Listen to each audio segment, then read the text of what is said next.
तो बच्चों आइए इस प्रश्न को पढ़ते हैं।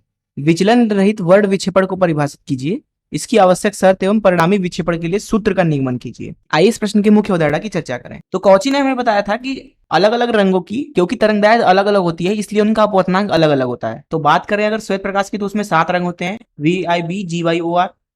तो जब हम इसमें इधर से इधर बढ़ते हैं तो तरंगदैर्घ्य का मान बढ़ता है, इसलिए कौची के हिसाब से अपवर्तनांक घटता है। अब प्रिज्म के लिए अपवर्तनांक का मान जितना कम होगा इसका मतलब होता है कि विचलन जो है वो उतना ही कम होगा। तो यहाँ पे आप देख सकते हैं कि जब श्वेत प्रकाश को प्रिज्म के अंदर डाला जाता है, क्योंकि श्वेत प्रकाश में 7 रंग मौजूद होते हैं इसलिए वे सभी रंग अलग अलग कोण से विचलित होते हैं, जिसकी वजह से जो श्वेत प्रकाश होती है वो विभिन्न रंगों में बढ़ जाती है। जैसा कि यहाँ पे आप देख सकते हैं कि सबसे ऊपर वाला लाल रंग है, अर्थात लाल रंग की जो विचलन हुई है सबसे कम। कारण यह है कि लाल रंग जो है यहाँ पे आप देख सकते हैं उसके लिए अपवर्तनांक भी सबसे कम है। वहीं अगर आप बात करें बैगनी रंग की तो उसका विचलन सबसे ज्यादा हुआ है, क्योंकि उसके लिए अपवर्तनांक का मान सबसे ज्यादा है। प्रकाश के इस तरीके से विभिन्न रंगों में बंटने को हम बोलते हैं वर्ड विक्षेपण। कुछ चीजों को और समझते हैं। यहाँ पे आप देख सकते हैं कि मैंने एक पतला प्रिज्म लिया हुआ है, मान लेते हैं प्रिज्म कोड A है, और यह जो प्रिज्म है वो पतला प्रिज्म है। भले ही यहाँ पे तस्वीर में आपको मोटा दिख रहा होगा, लेकिन आप मान लीजिए कि ये पतला प्रिज्म है। तो यहाँ पे भी श्वेत प्रकाश प्रिज्म से गुजरेगी, विभिन्न रंगों में बढ़ जाएगी। लाल रंग सबसे ऊपर, सबसे कम उसका विचलन, बैगनी रंग का सबसे ज्यादा विचलन। तो मान लेते हैं कि जो लाल रंग है उसका जो विचलन हुआ है वो θr कोण से हुआ है, तथा मान लेते हैं कि जो बैगनी रंग है उसका विचलन θv कोण से हुआ है। तो यहाँ पे पीला रंग भी है, मान लेते हैं कि जो पीले रंग का विचलन हुआ है वह हुआ है θy कोण से। ऐसी स्थिति में जो यहाँ पे विचलन कोण का मान लिखा जाता है पतले प्रिज्म के लिए, वो लिखा जाता है विचलन कोण बराबर जिस रंग के लिए विचलन निकाल रहे हैं उसका अपवर्तनांक -1 गुणे प्रिज्म कोण। तो इसलिए इस सूत्र से हम अगर θr का मान लिखना चाहें तो वह हो जाएगा लाल रंग के लिए अपवर्तनांक μr -1 गुणे प्रिज्म कोण। वहीं अगर हम निकलना चाहें θb अर्थात बैगनी रंग के विचलन को तो वो हो जाएगा बैगनी रंग के लिए अपवर्तनांक μb -1 गुणे प्रिज्म कोण।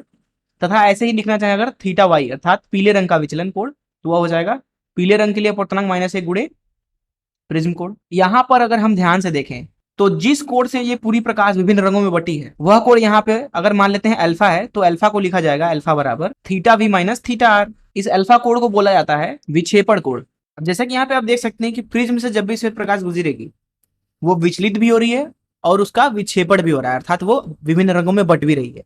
लेकिन यहाँ इस प्रश्न में कहा जा रहा है कि हमें एक ऐसी संरचना के लिए सूत्र प्राप्त करना है जिससे परिणामी विक्षेपण जो है वह 0 नहीं है, किंतु जो विचलन है वह 0 है। तो इसलिए अगर हम यहाँ पे एक और प्रिज्म लें तो उससे भी हम वर्ड विक्षेपण करा सकते हैं और विचलन भी करा सकते हैं। तो उसको हम कुछ इस तरीके से अगर रखें, अर्थात एक के बाद दूसरा वाला उल्टे रूप में, तो इस संरचना से हम शून्य विचलन प्राप्त करके भी विक्षेपण प्राप्त कर सकते हैं, जैसा कि यहाँ पे आप देख सकते हैं। अब समांतर जो पीला रंग होता है, पीला प्रकाश, वह माध्य रंग होता है, इसलिए उसी के विचलन को हम प्रिज्म का विचलन मान लेते हैं। अर्थात जो यहाँ पे विचलन लिखा जाएगा वो लिखा जाएगा θy अर्थात पीले रंग का विचलन। तो इस चीज को ध्यान रखें। तो इन मुख्य अवधारणाओं का इस्तेमाल करके आइए इस प्रश्न को हल करें। हम इस पहले वाले प्रिज्म को P1 नाम दे देते हैं, इस दूसरे वाले प्रिज्म को P2 नाम दे देते हैं। तो हम P1 प्रिज्म के लिए मान लेते हैं जो लाल रंग है उसके लिए अपवर्तनांक μr1, बैगनी के लिए अपवर्तनांक μv1 तथा पीले रंग के लिए अपवर्तनांक μy1 है, तथा इसका प्रिज्म कोण मान लेते हैं कि A1 है।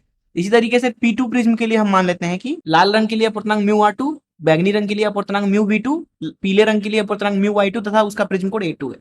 ऐसी स्थिति में अगर हम यहाँ पे ध्यान से देखें तो ये पहला वाला प्रिज्म जो है उसके उल्टा दूसरा प्रिज्म रखा हुआ है, जिसका मतलब यह है कि अगर इस प्रथम प्रिज्म से विचलन हम धनात्मक लेते हैं प्रथम प्रिज्म से, तो द्वितीय प्रिज्म से जो विचलन होना चाहिए उसे हमें ऋणात्मक लेना होगा, क्योंकि दोनों ही उल्टे दिशा में रखे हुए हैं एक दूसरे के। इस तरीके से हम बोल सकते हैं कि अगर विक्षेपण कोण को हम प्रथम प्रिज्म से धनात्मक ले रहे हैं तो द्वितीय प्रिज्म से ऋणात्मक लेना होगा। तो चलिए मान लेते हैं कि जो प्रथम प्रिज्म है उससे जो विचलन हुआ है हम मान लेते हैं कि वो θ1 है, तथा द्वितीय प्रिज्म से जो विचलन हुआ है उसे θ2 मान लेते हैं।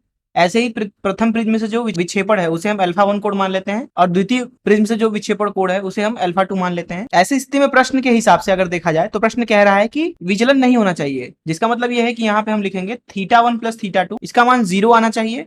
ये पहली स्थिति हो गई। दूसरी स्थिति यह है कि यहाँ पे विक्षेपण होना चाहिए, अर्थात α1 + α2 ये आपका शून्य नहीं होना चाहिए, ये दूसरी स्थिति। तो अगर पहली स्थिति को लिखें तो यहाँ पे हो जाएगा θ1 + θ2 बराबर 0। θ1 का हम अगर मान रखें, θ1 मतलब कि पीले रंग के लिए प्रथम प्रिज्म से विचलन, और θ2 का मतलब है कि पीले रंग के लिए द्वितीय प्रिज्म से विचलन। θ1 जैसा कि मैंने पहले ही बता रखा है धनात्मक हमने लिया है, θ2 ऋणात्मक लिया हुआ है। तो θ1 का अगर मान रखें तो वो हो जाएगा μy1 -1 गुणे A1। अब θ2 जो है उसे ऋणात्मक लेना होगा क्योंकि हम सामने मान रखा है पहले ही, तो यहाँ -1 गुणे A2 बराबर 0। तो तो ये हमारी स्थिति हो गई विचलन रहित के लिए। इस तरीके से अगर हम द्वितीय समीकरण को देखें तो अल्फा 1 प्लस अल्फा 2 आपका 0 नहीं होना चाहिए, अर्थात अल्फा 1 और अल्फा 2 का जो योग है वह कुल विक्षेपण हो जाएगा आपका, जिसको हम अल्फा से प्रदर्शित कर लेते हैं। तो यहाँ पे कुल विक्षेपण का मान लिखा जाएगा अल्फा बराबर अल्फा 1 प्लस अल्फा 2। अल्फा 1 का मान अगर रखें हम यहाँ पे तो वह हो जाएगा theta V1 minus theta R1, और अल्फा 2 जिसको हमें ऋणात्मक लेना होगा जो कि हो जाएगा theta V2 minus theta R2। तो थीटा V1 का अगर मान रखें तो वह हो जाएगा म्यू V1 माइनस 1 गुड़े A1 minus mu R1 minus 1 गुड़े A1, और इसमें से घटाया जाएगा म्यू V2 माइनस 1 गुड़े A2 minus mu R2 minus 1 गुड़े A2। तो यहां से जो अल्फा का मान मिलेगा वो मिल रहा है आपको mu V1 minus mu R1 गुड़े A1 minus mu V2 minus mu R2 गुड़े A2 के बराबर। तो ये हो गया आपका कुल विचलन कोण, और ये हो गई आपकी स्थिति जिसके लिए विचलन रहित विक्षेपण हमें मिलेगा। तो इस तरीके से जो ये अल्फा का मान है यह है आपका परिणामी विक्षेपण, तथा यह वह स्थिति है जिस पर विचलन नहीं होगा। तो इस तरीके से हमने इस प्रश्न को हल कर लिया। मैं आशा करता हूं कि आपको इस प्रश्न का हल जरूर समझ में आया होगा। धन्यवाद।